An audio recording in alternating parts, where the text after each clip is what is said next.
दोस्तों, यूं तो महाभारत में कई महान वीर योद्धा थे, किंतु महारथी कर्ण एक योद्धा होने के साथ महान दानी भी थे और यह गुण उन्हें उनके पिता सूर्य देव से ही प्राप्त हुआ। कहा जाता है यही गुण उनकी मृत्यु का सबसे बड़ा कारण बना। हाँ, हम सब जानते हैं कि कर्ण ने इंद्रदेव को अपने कवच और कुंडल का दान दिया, लेकिन दोस्तों इसके पीछे की एक वास्तविक कहानी क्या थी? कर्ण ने जब इंद्रदेव को अपने कवच और कुंडल का दान दिया तो उनके बीच ऐसा क्या घटित हुआ, तो आज इस वीडियो में हम जानेंगे।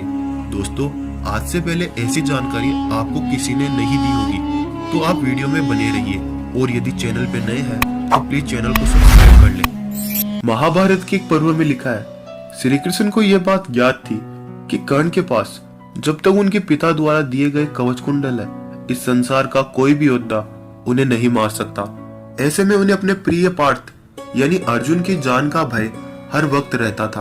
वही दूसरी ओर देवराज इंद्र भी अपने पुत्र अर्जुन के प्राणों को लेकर हमेशा चिंतित रहते, क्योंकि वो जानते थे कर्ण वही योद्धा है जिसने मेरे अहंकार को आसानी से चूर चूर कर दिया और वह मेरे पुत्र के लिए भी घातक साबित हो सकते हैं। इसीलिए श्री कृष्ण और इंद्र दोनों ही भली भांति जानते थे कि यदि युद्ध भूमि में अर्जुन की सलामती के लिए कर्ण के कवच और कुंडल उनसे दूर करने आवश्यक हो गए हैं। इसी कारण श्री कृष्ण और इंद्रदेव ने एक उपाय किया। इंद्रदेव एक साधु का वेश धरकर कर्ण के द्वार पहुंच गए और कई साधु वहां पर कर्ण से दान प्राप्त कर रहे थे और इंद्रदेव भी उन्हीं साधुओं की पंक्ति में जाकर खड़े हो गए।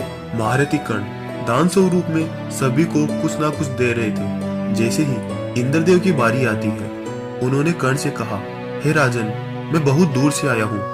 आपकी प्रसिद्धि सुनकर मैंने सुना है कि इस धरा पर आपसे बड़ा दानी कोई और नहीं है, मगर मैं फिर भी चाहता हूँ कि आप संकल्प लेकर ही मेरी शंका को दूर करें। तब महारथी कर्ण ने इंद्रदेव की इस बात को सुनकर अंजुलि में जल भरकर तुरंत ही संकल्प लिया और कहा, हे ब्राह्मण देव, मैंने संकल्प कर लिया है, अब आप अपना दान मांगिए। तभी इंद्रदेव ने बिना एक क्षण गवाए कर्ण से उनके कवच और कुंडल का दान मांग लिया।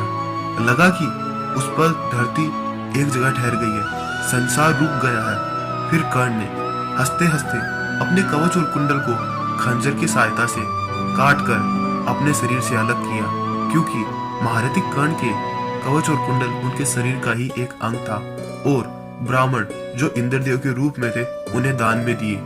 इसके पश्चात इंद्रदेव कवच और कुंडल लेते ही तुरंत वहां से प्रस्थान कर दिए। उनको डर था कि कर्ण को कहीं सच्चाई पता न चल जाए कि मैं इंद्रदेव हूँ और अपने कवच और कुंडल मुझसे वापस न मांग ले। जैसे ही इंद्रदेव अपने दूर खड़े रथ के पास गए, रथ भूमि में धंस गया। तभी वहां पर एक भयंकर आकाशवाणी कहा, देवराज इंद्र, तुमने बहुत बड़ा पाप किया है। केवल अपने पुत्र अर्जुन की जान बचाने के लिए तुमने कर्ण से उनके कवच और कुंडल का दान मांगकर बहुत बड़ा छल किया है। अब न तो तुम आगे जा सकते हो, ना ही तुम्हारा रथ यहाँ से कहीं जा सकता है। तब इंद्रदेव ने आकाशवाणी से पूछा, अब मेरे लिए इससे बचने का क्या उपाय है? तब आकाशवाणी ने कहा, अब तुम्हें दान में ली गई वस्तु के बराबर ही कोई वस्तु कर्ण को वापस करनी होगी। इंद्रदेव को मजबूरन यह बात माननी पड़ी। अब वह अपनी असली वेश में आ गए और कर्ण के पास गए। तब कर्ण ने कहा, देवराज, आदेश कीजिए, आपको और क्या चाहिए मुझसे? कर्ण को सारी बातें समझ आ गई थी। इसी कारण इंद्रदेव शर्म से नीचे गर्दन झुकाए कर्ण के समक्ष खड़े रहे।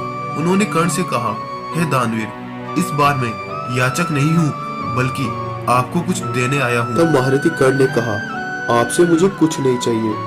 कर्ण सिर्फ दान देना जानता है, दान लेना नहीं। तब इंद्रदेव ने विनम्रता पूर्वक कहा, कर्ण, आपको मुझसे कुछ लेना ही होगा, अन्यथा ना तो मैं कहीं जा सकता हूँ और ना ही मेरा रथ यहाँ से कहीं जा पाएगा। इन बातों को सुनकर कर्ण देवराज को मना कर देते हैं, किंतु आखिर में हार कर देवराज इंद्र ने अपना वज्र कर्ण को देकर चले गए। साथ में यह वरदान भी दिया, तुम इस वज्र का प्रयोग केवल एक ही बार कर पाओगे और जिसके ऊपर करोगे उसके प्राण निश्चित ही चले जाएंगे। कर्ण को मजबूरन उस वज्र को अपने पास रखना पड़ा। तो दोस्तों, अगर आपको हमारी स्टोरी पसंद आई है तो प्लीज वीडियो को लाइक कर दे और ऐसी वीडियो देखने के लिए हमारे चैनल को सब्सक्राइब कर दे।